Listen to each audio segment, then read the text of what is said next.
அன்பார்ந்த சகோதரனே சகோதரியே, இந்த வார்த்தையை கேட்கிறனால உங்களோடு கூட ஆண்டவர் இந்த வார்த்தைகளை கொஞ்சம் பேசி கொண்டிருக்கிறார். நம்பிக்கையற்று இருக்கிறீங்களா? நம்பிக்கையே இழந்து போச்சு, இனி என்ன செய்ய என்று சொல்லி யோசித்து கொண்டிருக்கிறீங்களா? பயப்படாதீங்க, உங்களுக்கு நம்பிக்கை உண்டா? ஆண்டவராகிய இயேசு கிறிஸ்து இன்றைக்கும் அவர் உயிரோடு இருக்கிறார்.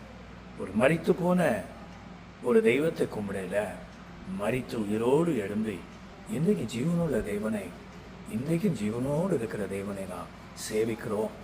நிச்சயமாய் அவர் ஒருபோதும் உங்களை கைவிட மாட்டார்.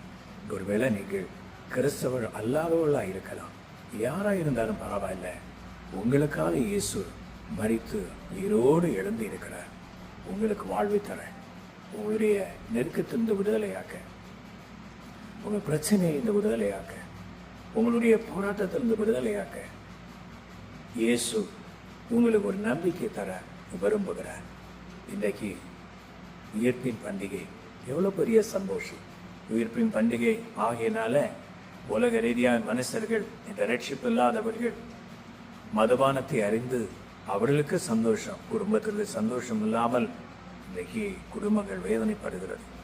ஆனால் அதெல்லாம் சந்தோஷம் இயேசு கல்வாரி சிலுவையிலே நமக்காக பலியாகி அதன் மூலம் ரட்சிப்பை நமக்கு தந்தாரே, அந்த ரட்சிப்பு உள்ளத்தில் வரும்போது என்ன சந்தோஷம்!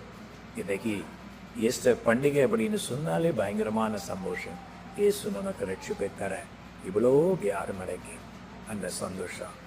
ஆமீன். அந்த சந்தோஷத்தை இவங்களுக்கு தர விரும்புகிறார்.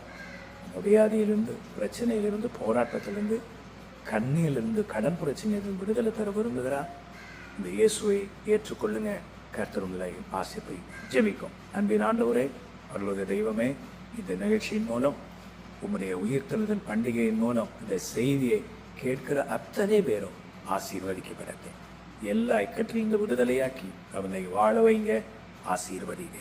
இயேசு ரட்சகர் மூலம் ஜெபிக்கிறோம். ஜீவனுள்ள நல்ல பிதாவே, ஆமென். கர்த்தர் நாமத்திலே ஆசீர்வதிப்பார்.